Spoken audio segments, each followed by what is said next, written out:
to naturally.co cooking with Tara.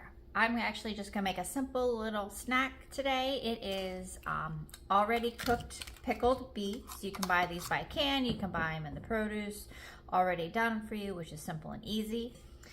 Then I have some green onions. I'm just gonna mix in, and then I'm gonna toss a little bit of olive oil in as well. Just a little bit, some Tony seasoning for some spice. Give it a nice little mix. You can break up the beets if you want. If not, it's okay. Then I take a little bit of pistachios, little nut action, and then I like to add some feta crumbles. A little bit. Mix it around.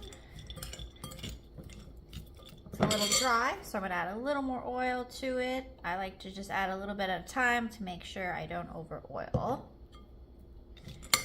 And this is my delicious, healthy snack this afternoon.